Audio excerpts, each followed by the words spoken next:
so busy on this road. Forget the name of it. This little park, I'm surprised, has a trail off of it. Not sure where it leads to.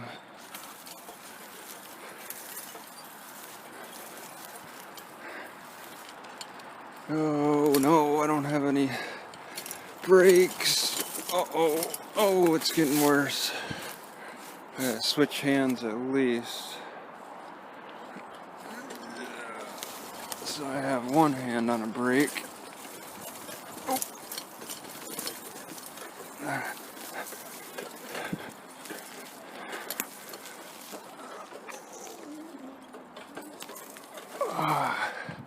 Well, it doesn't look like much anyway. Alright, so I saw this tent kind of off the trail and I checked it out. There's nobody inside and it looks like it's been abandoned for a while.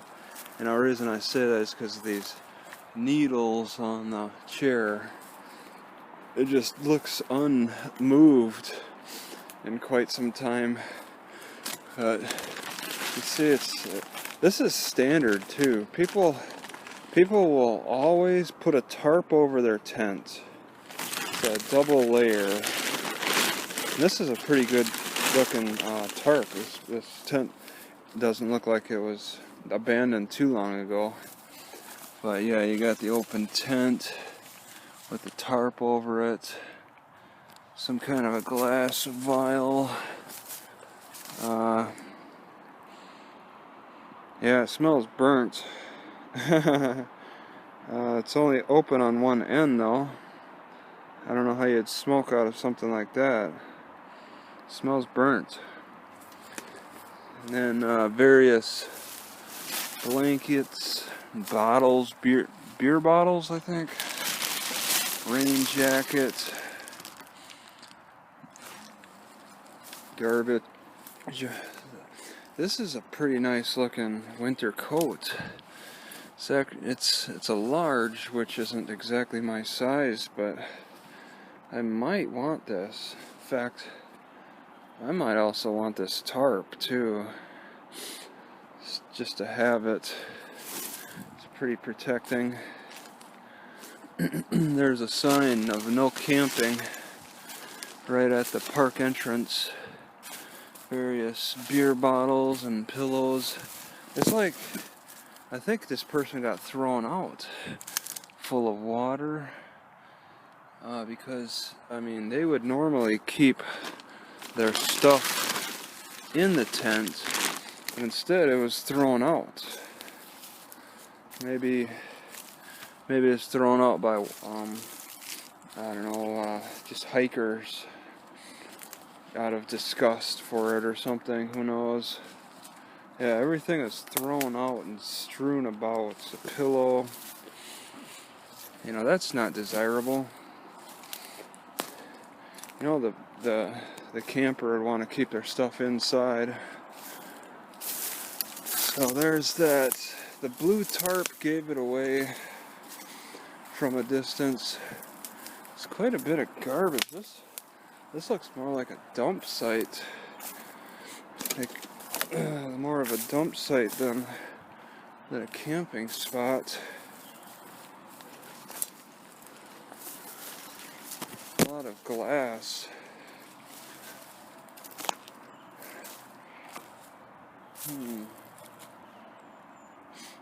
Yeah, people have been through here. You can see blue ribbons. I mean, this is a heavily populated area. Alright, so yeah, that blue color gave it away. People choose bad colors for tarps, I think. They're too shiny and too brightly colored. Alright, so not far from the tent is this like collapsed structure. I'm guessing it's a house.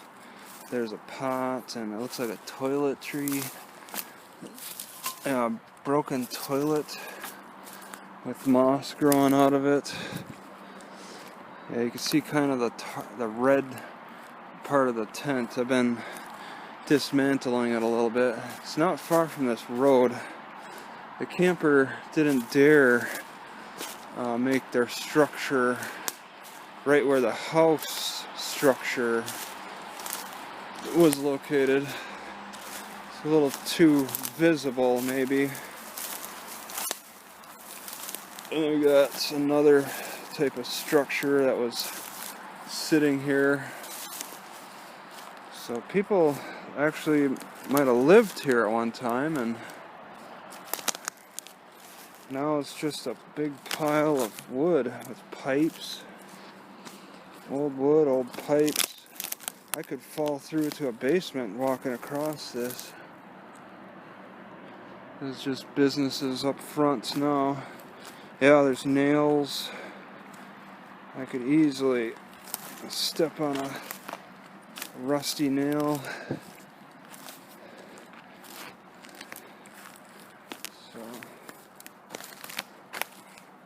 So, this looks like a good sized house. An old shoe. Not sure of the brand. Forward thrust. Never heard of them.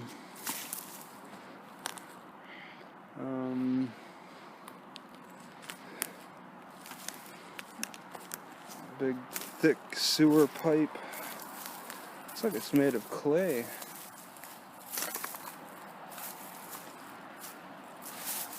Alright. I could try to dig inside, but man, that would take a long time. More broken pieces of a toilet, maybe a second toilet. It really looks like one collapsed house to me. Alright, so that's the Carpenter Street Bridge. About that way is where Safeway's at. And then I'm heading this direction. Pacific is back there. See how things look. It's a little swampy over there.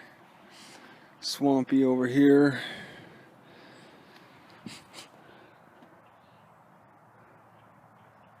But it's dried up between the two. You can see cracks. Looks pretty scenic around here. Mallards really love this algae. I bet that makes their meat taste extra good. Get that, what is that? What the fish eat to get that healthy oil, the DHAs or EFAs or something.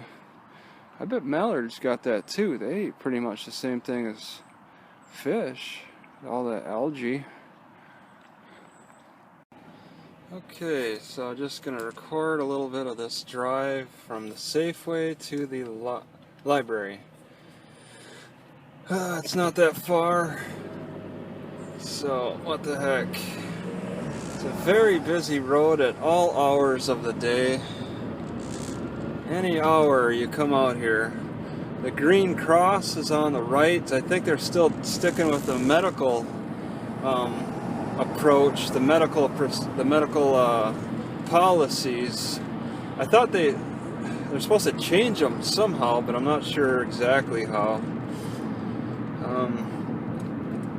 But yeah, they got that. I never went inside because I think the green cross is pretty much that symbol of the medical thing, and it's not something I want to deal with. So I acquired a couple extra things from an abandoned, what appeared to be abandoned homeless camp. There was this lounge chair that looked really nice. I laid in it for a little bit and I'm like, wow, you know, that feels a lot better than my car seat. I'm thinking maybe I could use that to help straighten out my hips because they're a little twisted. I got twisted hips from so much sitting in this car and leaning over to the passenger side. So I got that, a jacket, which I'm gonna I cut one of the sleeves off, and now I'm gonna run over to Fred Meyer's and get ribbon to sew the ends together so it looks nice. The ribbons always make the ends look nicer. Hopefully Fred Meyers has that. And I also acquired that tarp. The tarp, it really, I mean, a lot of homeless people use it on their tents. Tarps are, you know, I think I recall my dad talking about how useful a tarp is. I'm thinking, you know, it takes up little space and it offers a lot of utility for protection in different ways. So I grabbed that tarp simply because it's in nice shape and it's pretty useful too. So I got 3 things that I found useful from that abandoned homeless camp. I knocked down the tent. It's laying on the ground, so it's not as easily visible from the trail now. Yeah, and I just left everything else behind. There's nothing. Everything else looked like trash. I was surprised. I'm not really shopping around homeless camps for stuff to take, but it's amazing the things people leave behind at these places. I don't know why that is. They're constantly leaving kind of useful things behind, and I don't know if they're getting run out and they're fleeing for their safety or what. What's causing them to just leave the stuff behind? But they don't. I mean, they're still taking a lot of potentially useful things. It's just, yeah, mostly clothes, protecting garments, blankets, and stuff. They have a tendency to leave behind. Possibly it gets wet or something.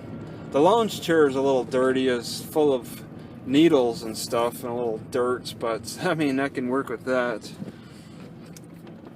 Here's the parking lot. Park in a slightly different spot today. Okay.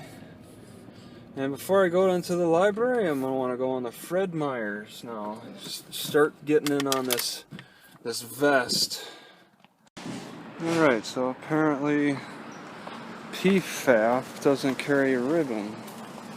They carry all other sewing supplies.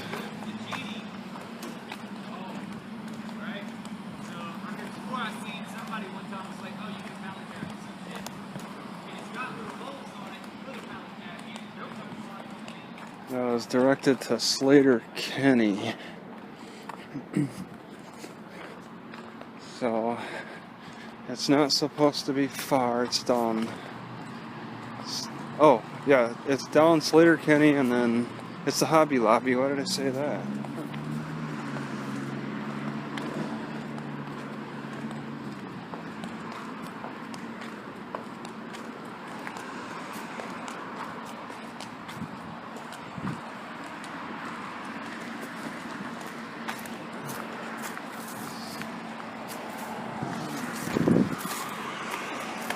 So I'll go down across the highway, and then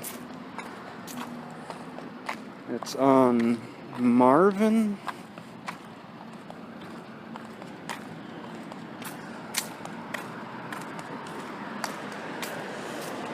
It should be easy to find. I remember seeing Hobby Lobby before.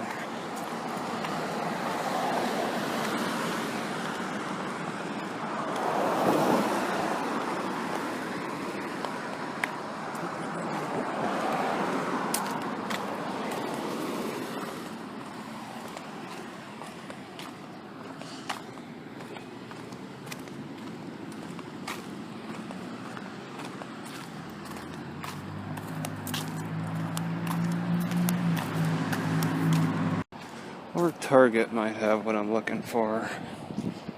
Let's see.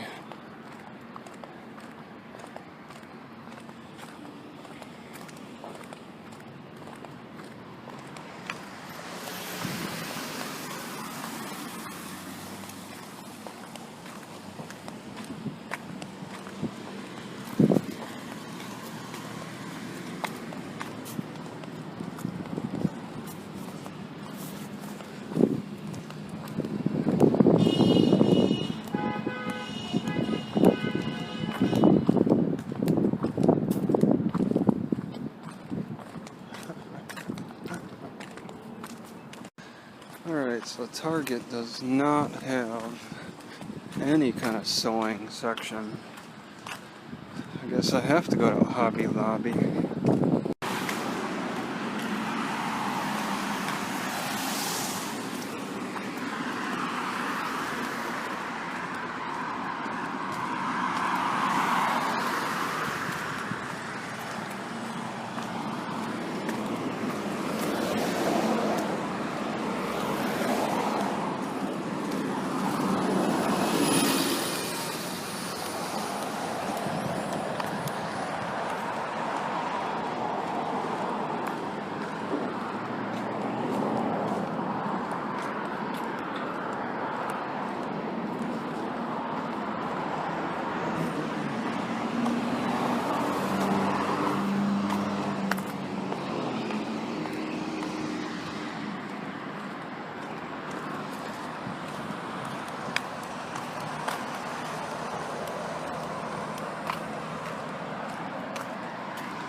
forget something, and this time I forgot my spatula and spoon. So now I'm trying to use this utility tool to cook with. I already finished the cooking part, and it looks done. It's hard to tell with chorizo. I usually look for the color, but it's all the spices turn it red so quickly. I don't know if it's undercooked. But yeah, I'm just trying to eat with this utility tool. I gotta think of something better. These red beets may not even be worth the time to cook. I don't know. It's a test. I really want to be able to cook potatoes, but it might take up too much heat and time.